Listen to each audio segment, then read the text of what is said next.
So everybody is born with a DNA that will never be replicated in the past or in the future, right? There is a uniqueness about every person. And there's a uniqueness about your parents, about your background, about your early years, right? And that uniqueness is a seed that if you cultivate it and you use it and you know your purpose and you mine it for power. In mastery, one of the master I interviewed was a woman named Temple Grandin, who was born with severe autism. At the age of 2, she was about to be committed to a hospital for the rest of her life. She was like almost like in a walking coma. So for some reason, they got her a teacher to teach her language, and she started emerging a little bit. And then slowly she blossomed, and she realized, because it was something common to a lot of autistic people, that she had an incredible connection to animals. And a lot of autistic people have that. She couldn't connect to people. They were so tricky and deceptive. She didn't know how to deal with them. But animals, give her a horse, a dog, a cow, she felt like she was one of them. She ended up following that path and becoming a high-level animal behavioral scientist who, she was born with autism, about to be committed to a hospital, and yet she achieved incredible success in life as a scientist. I do honestly, and I'm not faking, I do honestly believe that everyone has that potential. But it's not equal in the outcomes of that. There are a lot of people, the majority of people don't follow that path. But I do believe everybody has that potential.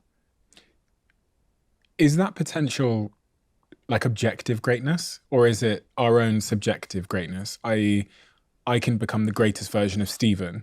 Or do you believe that everyone could become great in the context of, the very best in the world, like, Steve Jobs? Or No, they're not going to, you don't have to be the very best in the world. I mean, when Mastery came out, the New York Times wanted to do a story about my house in the home section.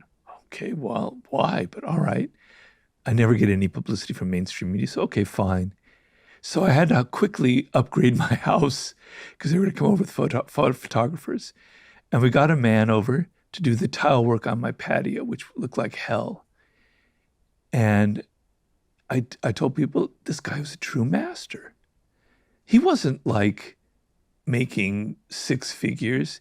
Nobody would ever write an article about him. He will die and no one will ever know that. But I could see in the quiet quality and how well he understood it and the care that he took in it and how much he enjoyed, creating a beautiful effect with tile work, that he was a master. He doesn't have to be the best ever. You don't have to be famous and successful. There are grades of this. There are degrees of it. Some people, it's just being a great parent. They're very social. They're very empathetic. And they're not maybe going to become an extremely successful finance person, but they're really good at raising their children, and they put a lot of effort and care into it. That's fantastic. You don't have to be famous. You don't have to be Steve Jobs. There are levels of it, right? But the sense of this was what I was meant to accomplish, and I'm following it, and I'm happy what I do. I feel fulfilled by my work, and I can go on doing it. I take it seriously. I care about it. I do believe that anybody can have that level of power in their life. I think I struggle with that, if I'm being honest. Yeah, please. On a personal level. I struggle with enough being enough. And also, I think I've grown up in the generation where there's so much comparison everywhere we look, when we open up our phones and Instagram, that you kind of always are led to believe that you're not quite there yet. Now, I've contended with the idea that maybe that's a good thing because it drives you forward. It's that pressure you described. It's that creates that urgency, that desperation. So maybe I should never believe I'm there yet. But then also I wonder, am I going to defer happiness off into the future because I think it's behind some kind of accomplishment or job title or, success in my life? And, when I hear about that tiler, I go, that person that was tiling your patio, I'm really jealous because they sound content with much less than would make me content. What is the correct answer? Is it to be the happy Tyler who's tiling the patio, or is it to be the impatient Steve Jobs that's striving for the personal computer? Well, it depends on who you are. We're all individuals. We all have our unique energies. It's the fact that you engage, you love that you're emotionally connected to it, that it gives you a sense of fulfillment, that you're not looking over your shoulder, oh, I could be doing this instead. I'm fine with that. It doesn't have to be the Steve Jobs who's continually dissatisfied, who's Faustian, who always has to have more. I'm not against that either. I don't know why we have to be so judgmental. If people are following the path and they are in love with what they do and they have a genuine connection to it, I'm not going to judge it because they're not famous or because they're not trying to be the greatest, the Michael Jordan of tiling or whatever, et cetera. I think it's fine. And you're not happy. You want to crush it. You want to have the number one podcast. That's fine as well. Why can't we have, that kind of diversity in our world? The most important thing for both those types of people, the people that have that sort of insatiable sense of ambition, but also the people that are content with whatever they're doing in their lives, from what I heard there, is they both love what they're doing, and they both have those core components that you described earlier. Like they both feel the challenge in their work still. And that challenge might be, okay, I'm going to do a bigger patio today, or it might be, I'm going to launch $1 billion business tomorrow for someone else. And it's really about those core components of like challenge, meaning, purpose. Yeah. Yeah, because what you don't want is you don't want to be in your 50s, in your 60s facing death, because your days are numbered. Who knows how long you're going to live? And you're going to go, damn it, I could have done something with my life. When I was a child, I had these dreams. I thought I was going to be really great at it. And I never realized it. I went off on these other paths. I was lost. I thought I was happy, but I never really fulfilled any of those childhood dreams or those fantasies.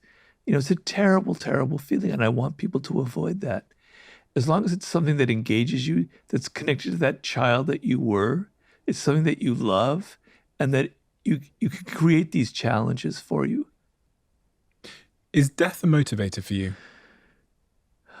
Well, it certainly is now, because my days are literally numbered. You reach a certain age and you can literally count the numbers of the days that might be left to you. And I nearly died several years ago with my stroke, came this close to dying. I was driving my car, and if my wife hadn't suddenly seen something, I wouldn't be talking to you here right now. Either I would have crashed and died, or I would have had such bad brain damage that I'd be a vegetable.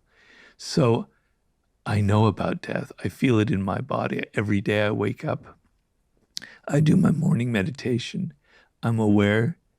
There's a practice that I have in my meditation where this could be my last thought. I could die 10 seconds from now. What do I want in my head in those last seconds? Do I want to have some petty little thought about somebody who did this or said that? Or do I want to have something else greater in my head? I'm constantly aware of my mortality. And with the book that I'm writing, it's always in my mind because, frankly, I'm aware that I might die before I finish the book. So now I've written 2/3 of it. If I die tomorrow, the book can be published. And it's okay. I can live with that. But, I'm in a hurry to get it done because I know it could happen at any moment, and it almost happened to me. So I'm continually aware of it, but not in a bad sense, in a way of it kind of gives meaning to my life. It makes me aware of how, valuable each moment is and how things that I look out my window, I see people doing things that I can't do anymore. And I go, they take it all for granted. They walk around unaware of their mortality, of how their body could break down at any day now. I'm aware of it. So I'm not going to feel envy because my mind is at a different level. I'm aware of the ephemeral nature of life, and it makes everything kind of beautiful to me. Makes me appreciate everything around me. I don't mean to be too saccharine about this because it could come off that way, because there is a dark side to it. And I definitely, in my dreams and in my thoughts, I have a lot of that darkness. But I believe the awareness of death is a beautiful, beautiful thing. It makes everything intense and makes everything aglow. With that awareness, if you were my age, I've just turned 31. Wow, you're a kid. Jesus Christ, man. I hate you. I was 31. I was the biggest loser. That's amazing. If I could transplant that awareness from your head to my head, It's hard. that you've got from the life you've lived, but also from that stroke incident and the perspective of your mortality that it gave you and the ephemerality of life that it showed you, how do you think I would live my life differently? How would you have lived your life differently when you were 31? I make a point of I never go through that exercise because I believe in something called amor fati, which means love of your fate. Everything happened for a purpose. I wouldn't have done anything differently if I had to go back because it all led to the right things. So if I'd been in a hurry when I was 22 to be successful as a writer, I would have never been able to write the books that I wrote. It would have all gone askew. Who knows where I would have ended up. I'm very, very happy I don't regret anything.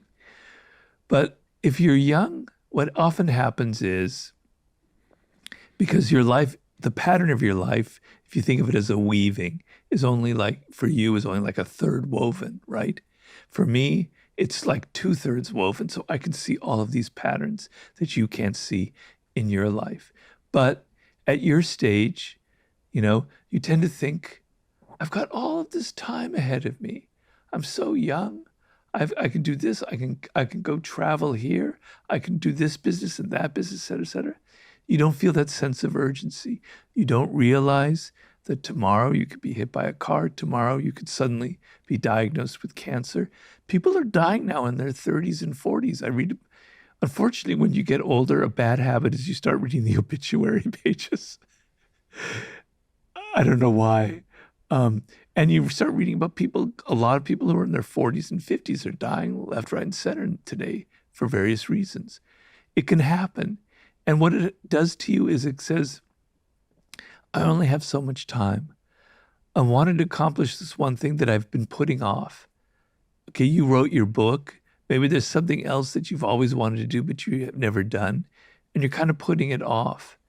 A sense of urgency, a sense that your time is relatively short, is a good thing. The other thing is, as I said, it makes everything a little more intense, a little more aglow is the word I like to use. So I used to swim like 3 days a week, and I would swim long distances, and I loved it. It was my greatest therapy. I just loved getting out of my head and just being in the water, okay? But I never appreciated it until now when I can't do it. So I want you to appreciate you going to the gym, to having your health, to being able to do these things. Don't look at it like take it for granted. And it pisses me off that young people take all this stuff for granted. They think that I'm privileged because I have this success center. No, when you're young, you have all these privileges. You have your health. You have other things that could be taken away from you. Don't take for granted these things in your life that you have that are not going to last forever. Think in those terms and think of how more intense everything around you becomes when you have that mindset. One of the things I think I worry that I take for granted is my romantic relationship with my partner. And, hearing your story of being in that car that day, it's literally evident that your romantic partner can save your life. She did. And we've been together for a while. I'm not going to say how many years because she doesn't like hearing that. We have a deep, rich past, and it's a wonderful thing. And she saved my life. And saving someone's life, man, it really is important. It really means a lot. It changes things. And in my book that I'm writing now, I wrote a chapter on love, which is something I've never written about, obviously. I've written about seduction, etc., but I've never written about love.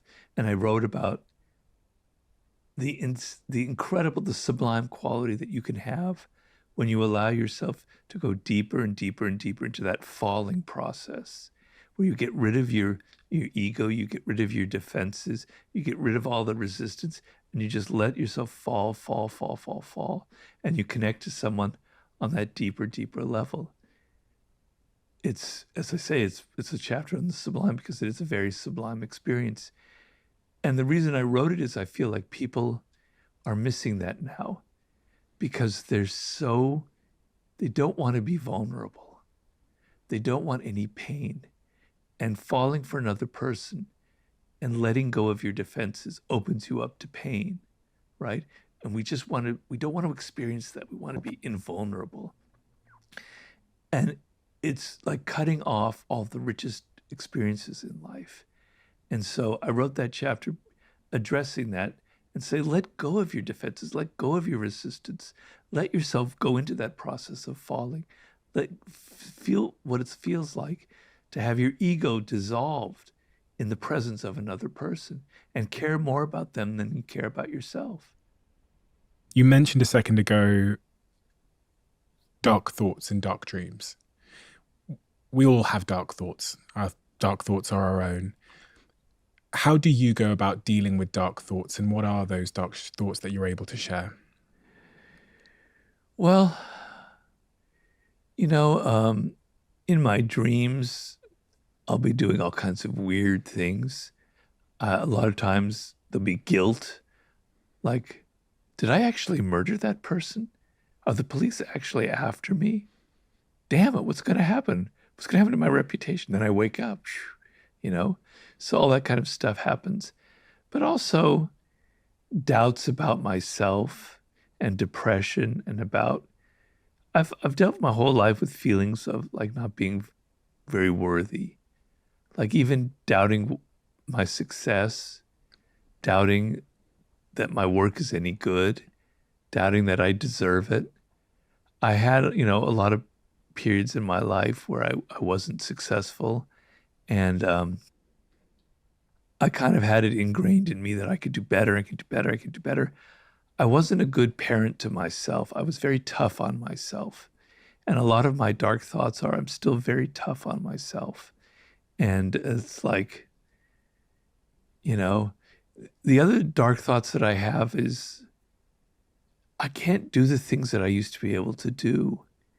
Is life even worth living when you can't like hike, when you can't swim, when you can't go out on your bicycle, when you can't travel normally? Is it really worth it? Maybe death wouldn't be so bad compared to that. I go through that and then I go, yeah, I talk myself out of it again and again and again. But my dark thoughts are about myself and my doubts and about the state of my body as it is right now, kind of thing. If I said to you that I had those same doubts about, if we were identical in every way, and I said, Robert, I'm having a lot of doubts about, I can't go out on my bicycle, I can't do the things I used to do, I'm wondering if life is worth living. And I asked you for advice. I said, I don't know what to do about all this self-doubt I have about these books that I've written. What would you say to me? Well, I would say there's a lot of people who talk a lot in life who bullshit their way, who say they've accomplished this, that, and the other, and they've never done anything. You have a book out there that you can be very proud of, that you can die tomorrow, and it's like a memento that will live on forever. And you've accomplished it. You've accomplished this stuff with your podcast. You've actually made things.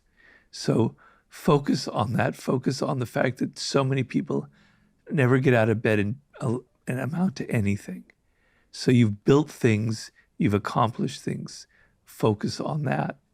And then about your body, well, when you're dead, it's all gone. Who knows what there is on the other side? But just think of the insanity of what it means to be alive, and that's another chapter in my new book. The odds against you, Stephen, of ever being born are absolutely insane. And I describe those odds in the book. And I go through from the very first cells that ever, from life forming on planet Earth to the evolution leading to us sitting here, is unbelievable. So that you are alive is an incredible, astounding thing. And you have to think about that. And you have to think about just seeing the sky, just being aware is an amazing thing. So I often think about people who are suicidal. There are a lot of people like that in life, particularly nowadays. And I know because I went through that period most strongly in my early to mid 30s as I was contemplating the lack of success in my life. Um, and what kept me going was I still believed that I could accomplish something. So even in my darkest moments, I managed to pull myself out. But then I think of people who maybe don't have that energy, who are kind of going down that hole. And I know from my own experience that hearing somebody tell them that life is incredibly amazing fact won't have any effect on them, right? Because it doesn't connect to them emotionally. And I often think, how could I connect to them emotionally? How can I make it clear to them that there's something there that's worth preserving? I don't have the answer here today, but I think about that all the time. Like, how would I deal with somebody who is suicidal? And I get people writing me like that. And I've had relatives in those situations before. So that's something I think a lot about. It's a difficult question to answer. What you would have to say to that person in that situation to get them to believe in the sublime, to get them to believe that life is worth living. I ponder whether what maybe you need to do is to get them to take the first step to create evidence for themselves somehow, whatever that small first step is. I think that's great. I think that's spot on. That's exactly what you have to do. They have to come to the realization themselves, and through some action that you get them to do, which gives them a little bit of an ounce of belief in themselves, then the spiral can turn around. So I think you're right. It has to come from them, and it has to come through something that they actually do. All the talk in the world won't really help them.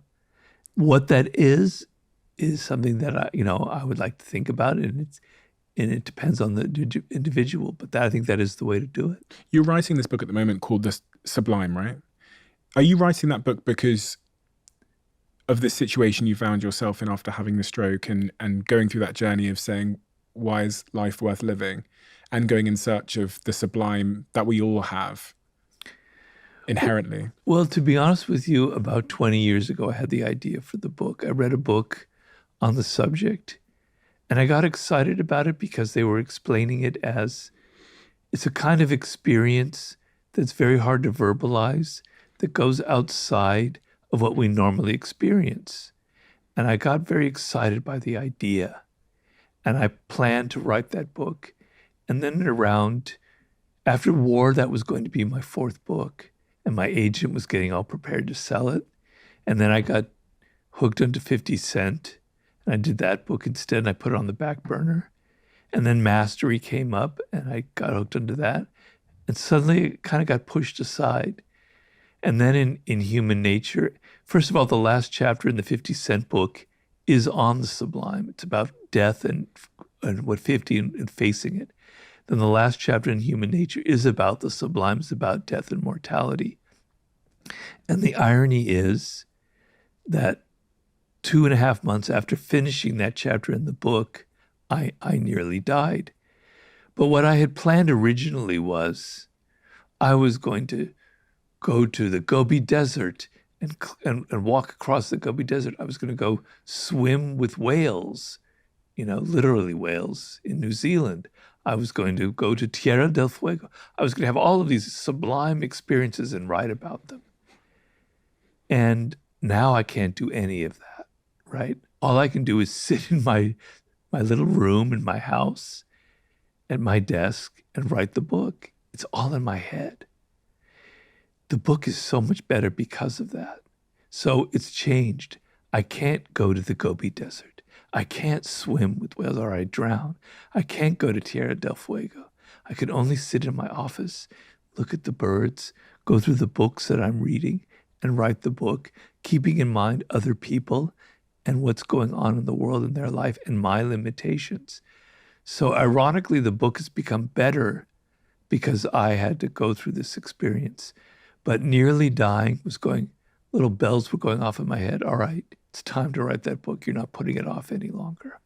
And has it forced you to find the sublime in the everyday life? Well, obviously, I mean, I'm writing right now a chapter on what I call the daemon, which is an ancient Greek concept that all of us are born with like a guardian spirit, right? I know it sounds very mystical, but a lot of psychologists, contemporary psychologists, have written about the daemon phenomena, the idea that you have a second self, a kind of higher self that in some way is guiding you. And it has a lot to do with some of the things we've talked about, purpose, etc.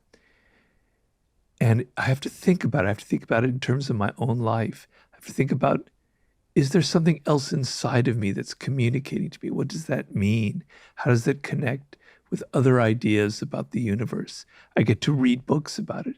It's a very, very exciting process. It's keeping me alive right now. And then, I write a chapter about animals and what's sublime about interspecies communication. And now I get to look at my cat.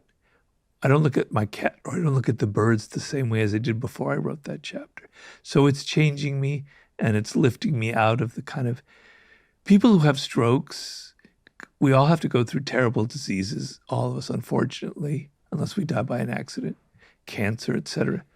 Strokes, the number one thing that happens is terrible depression, to suddenly lose your body and what you could do. And so this has kept me out of that depression, I have to say. You said that all of your books have been kind of focused on different subjects, and that's very much the case. There's sometimes through lines between the different books, but they're all very much focused on a variety of different subjects. If there was a message that kind of brings all of your work together, if this was your last day on Earth, what would the message that you would want to leave the world with be? Wow, that's a really good question. A lot of my books have to do with the reality of our life and what, not what we want to believe, not our fake ideas about it, not our illusions, etc., but what life is really, really like. This is the human animal. This is how they behave. This is what will seduce them. This is what will turn them off. This is how strategies will get us what we want in life. This is how you can master your subject. Not the bullshit thing that people tell you about mastery, where you can take a drug, where you can hack your way to mastery. This is the truth. This is the reality. So all of my books, the through line is, this is what the world is really like. It's not ugly. It's not beautiful. It just is. And it's great to just relate to the world as it is, to see things as they are. It kind of is liberating. And in a way, it is kind of beautiful to just connect to the reality and not being inside of your wishes about, why can't people be more like this? Why can't somebody tell me this? Why can't they give me this? Why can't I be successful? Blah, blah, blah, blah, blah. Getting rid of your illusions and just looking at the way life is sort of, I guess, would be the through line of all of my books. Do you see life as a bit of a game?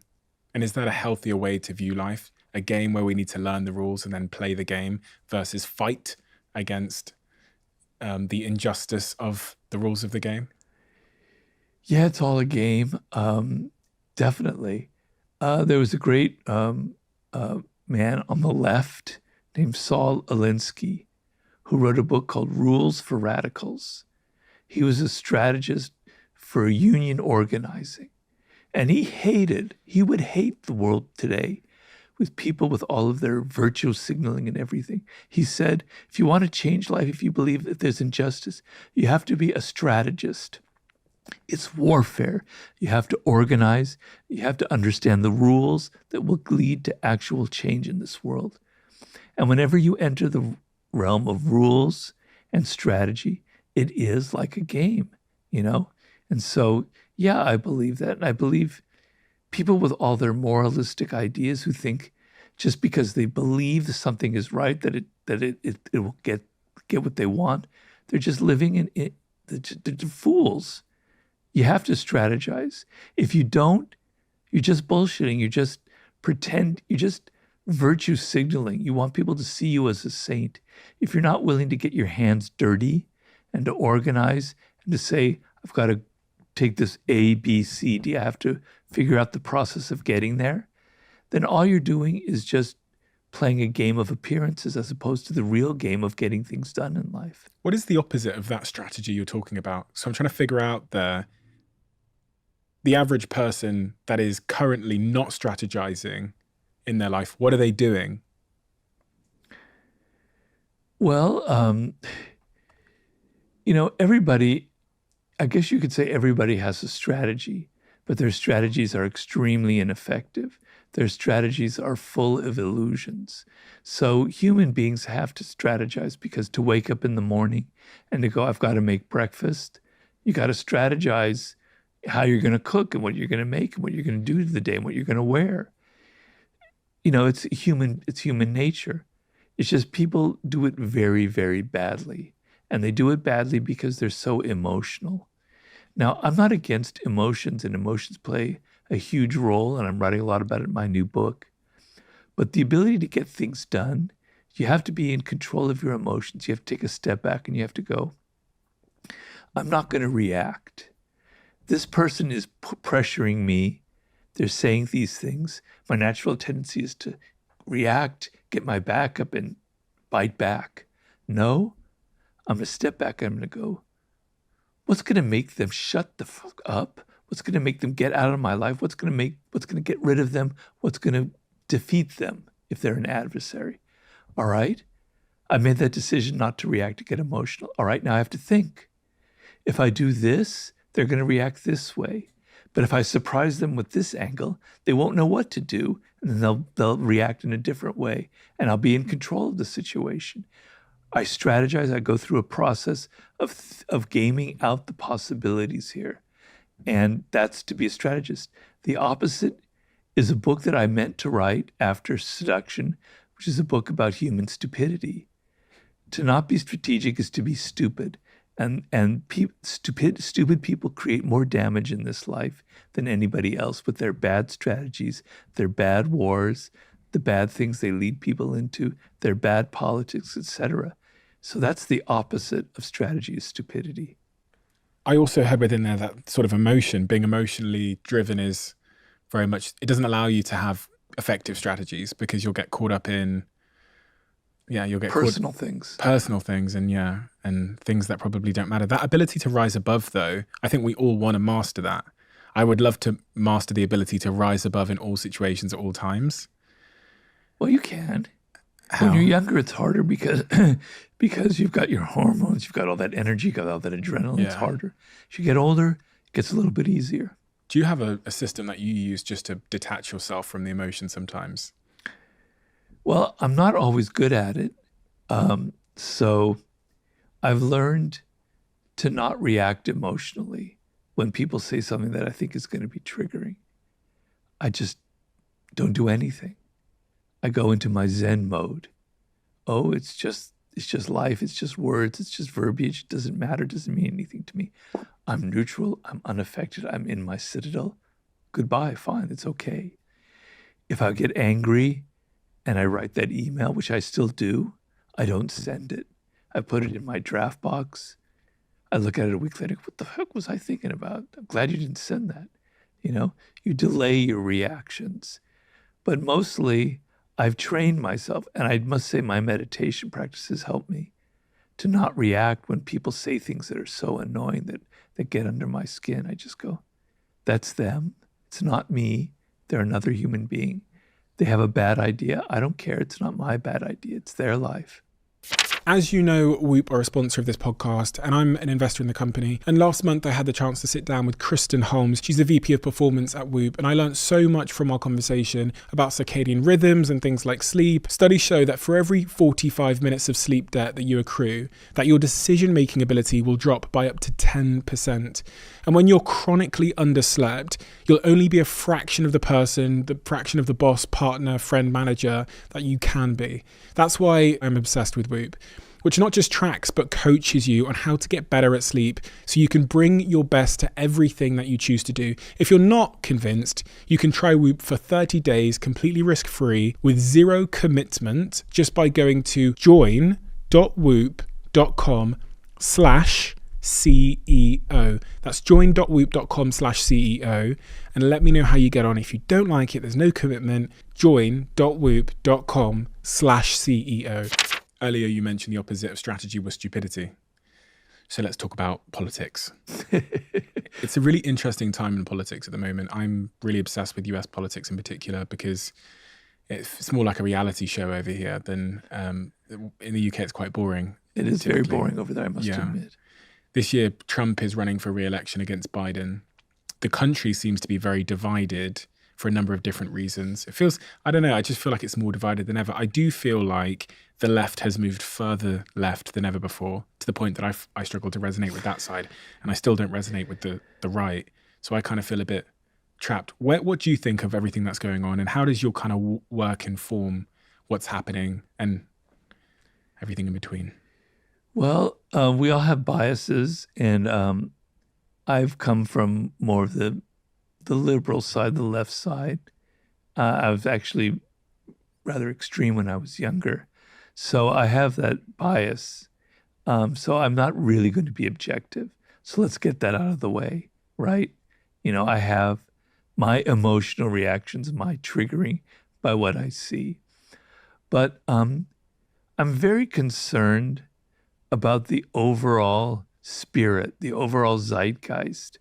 So I worked as, I know this will sound like I'm going in a tangent, but bear with me.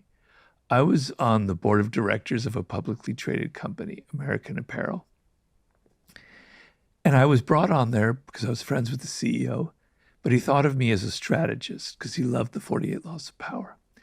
And I started seeing that things were kind of going downhill. And I sort of had my finger on what the problem was. The problem was our demographic was basically young women at the ages 18 to 24. And it's a very difficult demographic to deal with because their tastes change very quickly. They're very viral, et cetera, et cetera. And so what worked early on with American Apparel, it was slowly becoming a cliche, right? And it wasn't going to translate well to a new generation coming up, which ended up being Gen Z. And so I had the idea of we need to have these retreats, these yearly things where we step back from the day-to-day business and we think about the brand, where we're going, how we're going to adapt. We're not going to change it, but we're going to adapt, et cetera, et cetera. I presented to the CEO. Well, no, we don't need any of that. Blah, blah, blah. What I came away with was that the reason businesses are so awful, large businesses, why they suck, why they're never successful, why they're so damn annoying, is because they're always dealing with the quarterly report, at least for publicly traded businesses, right? They can't have a long-term vision because they can't afford it. They have to deal with what Wall Street will say to that quarterly report, and what the investors are, how they're going to react. To sit there and step back and think about where you're going to be in a year or two, we might not even exist in a year or two, so forget it. Well, politics is the same thing. You've got to win elections. You're facing every couple of years, every 4 years. You don't have the luxury of thinking of the larger picture. And that's what we're suffering from right now. Because if you look at the political situation in America, nobody has any loyalty to anything. So in my age, when I grew up, you were a Democrat, you were a Republican, and you had kind of roots. And you believed in that because, well, the Democratic Party was for the working class. We were for the unions. We were for the common guy, the little guy, the FDR mentality. even to some extent Kennedy and Johnson. The Republicans, we were for big business, for lower taxes, blah, blah, blah, blah, blah, blah, blah. You had a sense of connection to it. Now people have no connection at all to any particular party, which is fine. I don't. But what that means is it's so volatile. So somebody will vote for Obama, then they'll vote for Trump, then they'll vote for Biden, and then they'll vote for Trump again. And there are plenty of people in that situation. They have no roots. They're not connected to anything. And it's not people's fault. It's our politics' fault. They're not creating a sense of what it means to be an American. What is it? Can you give us a story, a myth about what it means to be an American in 2024 that will connect us, that will kind of give us a sense of what is beautiful about our country? Because there are beautiful things about it. It's possible. It's very possible to create that kind of a vision if you can step back and you can think in longer term. All right, maybe it's hard to do that for America, but what is it for the goddamn Democratic Party? What does it mean to be a Democrat? What does it mean to be a Republican? It just means to be a lapdog for Donald Trump, to believe everything he does. But the Democrats have their own problems, their own issues. You can't have a party that's just against everything. What are you for? I often tell people, I'm sick of hearing what you hate. I'm sick of hearing what you're against. I'm sick of hearing what you're complaining. Tell me what you want. Tell me what you're for. Tell me your vision of what a great country would be like. But they can't do that because they're only in this bubble of what I hate, what I'm against, it's what I'm trying to protect, et cetera, et cetera. So there's got to be a politician that rises up at some point that has a vision, that's not just a demagogue, that's not just a charismatic that's looking out for themselves, that can connect the dots, that can say, this is what it means to be in this party. This is our vision. This is what connects. This is the glue. Yeah, there are going to be little separate parts of it, okay? But we're the party of the working class, right? We're the party that's going to protect people, make life easier for them. Or we're the party of business, et cetera, et cetera. I don't care what it is, but create a vision, a sense of who you are, of what it connects to. Hit people in their heart, you see, Trump succeeds because he has an emotional, visceral effect on people, and he's very good at it. The Democrats can't learn that. It's always about a laundry list of we're going to do A, B, C, D, and E. We're going to hit the numbers. We're going to reduce inflation. We're going to create this amount of jobs, et cetera. It's all in the head. It's not in here. You've got to connect to people viscerally, emotionally. You have to create a myth that will connect people even within their disparate little niches. And it's possible, because to believe it's impossible goes against the grain of history. Somebody will emerge. I might be dead when it happens, who will go through some process for that, because otherwise everything will fall apart. Robert, we have a closing tradition on this podcast where the last guest leaves a question for the next guest. Oh, I remember. Not that. I didn't prepare. It's okay. I'm sure you can come up with one about the sublime, maybe. I don't know. We'll see. The question for you is, okay, and you're not allowed to say nothing. If you could change one thing from your last 10 years, what would it be and why? Well, I would have prevented my stroke. I would have realized that I was burning myself out, running the laws of human nature. I would have taken it slower. I would have realized that my body has limits, and I would have been easier on myself and not put myself, because that book was very stressful and very difficult. I would have taken it slower. I would have gone at a different pace, and I wouldn't have had my stroke, and I'd be so much happier. Do you think you could have prevented your stroke? Yeah, definitely. I mean, it was a weird set of circumstances, but the stress of writing the human nature kind of ground me down. And then I had kind of high blood pressure already. And then I took a trip to New York where I forgot my blood pressure medication. And then I was hiking in a park and a wasp stung me here and 5 days later, this whole area got inflamed, turned red. I was itching. I couldn't stand it. Went to the doctor. They prescribed me basically a steroid, which raised my blood pressure to the roof. And then when I had the stroke, my blood clot was exactly where that wasp sting was, in my neck. So if I hadn't worn myself into the ground, if I hadn't forgotten my blood pressure medication, if that doctor hadn't prescribed to me that nasty prednisone, if I had just been more careful like that, I probably wouldn't have had the stroke. Are you able to forgive that sequence of events and the people involved? Yeah, I have to. I've forgiven the wasp. That wasp maybe died because of me, because I don't know if wasps die when they sting you, bees do, but I've forgiven the wasp. I've walked past that spot where the wasp stung me and given my little prayer to it and said, I'm sorry about your little life, etc. And yeah, I've forgiven. I've gotten over that, and I've made my peace with it. You know what? It was meant to happen. Amor fati, it was my fate. And probably it happened for a good reason. I mean, I'm right now contradicting my answer to that person's question, but so what? So's life. Because the way I think about it is I was kind of reckless with what I thought I could do. And probably if I hadn't had my stroke, something else bad would have happened, because I didn't realize my physical limits. I probably would have. And so I'm alive. I have my brain, and I'm writing this next book. So it happened for a reason. If that bee wasn't there that day... Wasp. Sorry, it's my correction. If that wasp... No prejudice against bees, please.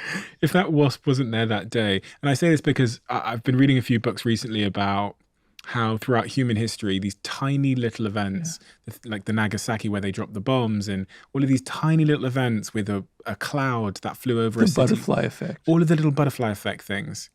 Is there anything from how these tiny, seemingly insignificant chance events can have massive consequences? You're going to make me cry. Because what if there was like a little bit of wind and the wasp didn't come directly in my path? Yeah, I know. It's horrifying. But is there anything, because that's the nature of the world we live in, where tiny little things that we cannot predict can determine our lives in huge ways, can sway our lives in huge ways. Is there anything that we can do about it? No, there's nothing you can do about it.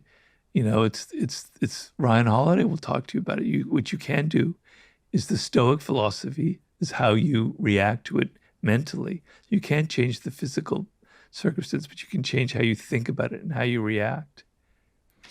Robert, thank you so much for your time and your wisdom. And I'm so very, very excited for your upcoming book, because if it's anything like your past books, it's really something worth waiting for. And that's nice to hear. Thank you. Before we started recording, you told me about the process you're going through. You spent 4 years writing this upcoming book, Sublime.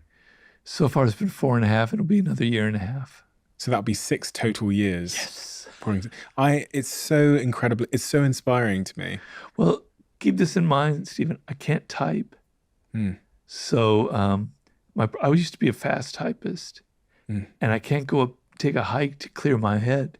So everything, it's not like it takes double. It takes it's like 1.5 times more. I have to write things out by hand.